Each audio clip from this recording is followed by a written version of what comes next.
បាទសូមគោរពជំរាបសួរបងប្អូនទាំងអស់គ្នាតទៅនេះខ្ញុំសូមលើកយកព័ត៌មានថ្មីមួយទៀតគឺ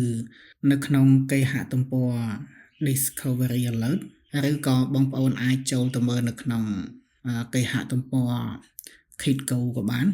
នៅក្នុងគេហទំព័រ Discovery Alert នេះគឺនិយាយអំពីសក្តានុពលផ្សារមាសដែលមានការកើនឡើងហើយជាការព្យាករណ៍នៅក្នុងឆ្នាំ2026នេះគឺតម្លៃមាសឡើងដល់$6,000ក្នុង1អោនហ្នឹងនេះជាខ្លឹមសារចំណងជើងដែលគេហទំព័រនឹងបានចុះផ្សាយការពិតទៅចំពោះតម្លៃមាសដែលថាកើនឡើងដល់ទៅ$6,000វាមិនមែនជារឿងថ្មីទេធនាគារផ្សេងៗដូចជា JP Morgan ឬក៏សេដ្ឋវិទូផ្សេងទៀតក៏បានព្យាករណ៍ដែរថាតម្លៃមាសនៅពាក់កណ្ដាលឆ្នាំឬក៏ចុងឆ្នាំហ្នឹងវានឹងមានការកើនឡើងដល់ទៅ$6,000នៅក្នុង1អោនហើយនៅក្នុងថ្ងៃសៅរ៍ទី21នេះដែរគឺខ្ញុំបានឃើញការអាប់ឡូតរបស់សេដ្ឋវិទូមួយរូបឈ្មោះលោក Steve Hange ហ្នឹងគឺគាត់បានផ្សព្វផ្សាយតម្លៃមាសហ្នឹងមិនត្រឹមតែ$6,000ទេគឺឈានដល់ទៅ$7,000ទៀតយើងបែរមកកាន់គេហទំព័រ Discovery Alert នេះវិញនៅក្នុងគេហទំព័រនេះគេបានផ្សព្វផ្សាយទៅលើរបាយការណ៍មួយរបស់មូលនិធិប្រទេសស្វីសដែលមានឈ្មោះថា AUAG ហ្នឹងដែលបានព្យាករណ៍តម្លៃមាសហ្នឹងសម្រាប់ឆ្នាំ2026នេះគឺមានដល់ទៅ$6,000នៅក្នុង1អោនហើយចំពោះតុល្ហិកដែលមូលនិធិនេះបានធ្វើការផ្សព្វផ្សាយហ្នឹងគឺដោយគេអាងទៅលើបំណុលរបស់ពិភពលោកហ្នឹងគឺមានការកើនឡើងខ្លាំងមែនទែនរហូតដល់ទៅ$350 trillion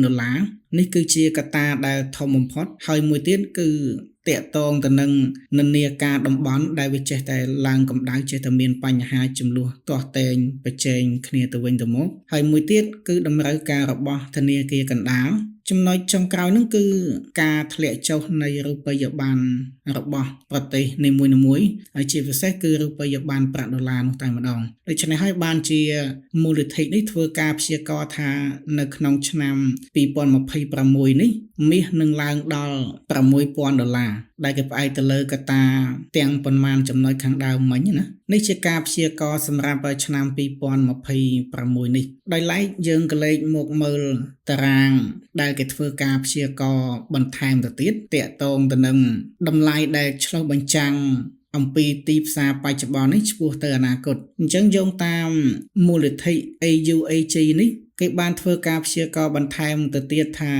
មាសនឹងកើនដល់$10,000នៅក្នុង1អោនហើយចំណែកប្រាក់វិញនឹងកើនដល់$300នៅក្នុង1អោនដែលមានបញ្ជាក់នៅក្នុងតារាងនេះគឺតាក់ទងនឹងពេលវេលាសម្រាប់ឆ្នាំ2026ហើយនឹងឆ្នាំ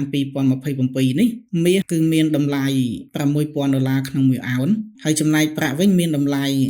$133ក្នុង1អោនសម្រាប់ឆ្នាំ2028ហើយដល់ឆ្នាំ2030ហ្នឹងគេបានព្យាករណ៍ថាមាសគឺឡើងដល់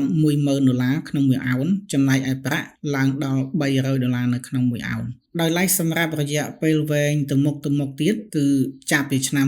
2030ឡើងទៅហ្នឹងតម្លៃមាសហើយនឹងតម្លៃប្រាក់ហ្នឹងនឹងចេះតែកើនឡើងបន្ថែមទៀតទាំងនេះជាព័ត៌មានមួយដ៏ល្អសម្រាប់បងប្អូនដែលធ្វើការវិនិយោគឬក៏សន្សំទៅលើតម្លៃមាសហើយមួយទៀតជាការលើកទឹកចិត្តបំពន់ទឹកចិត្តសម្រាប់បងប្អូនដែលទិញមាសជាប់នៅក្នុងតម្លៃខ្ពស់កាលពីពេលមុនណាឲ្យរក្សាស្មារតីនឹងឲ្យបាននឹងណោគឺយ៉ាងយូរត្រឹមពាក់កណ្ដាលឆ្នាំនេះមាសនឹងឡើងដល់តម្លៃដែលបងប្អូន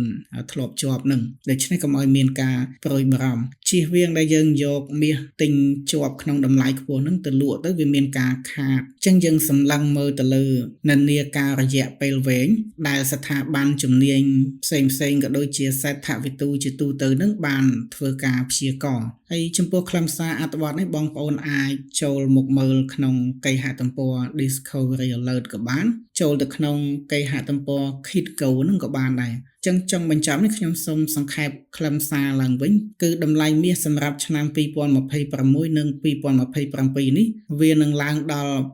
$6,000 រីឯចាប់ពីឆ្នាំ2028ដល់ឆ្នាំ2030ហ្នឹងមាសនឹងលោតដល់តម្លៃ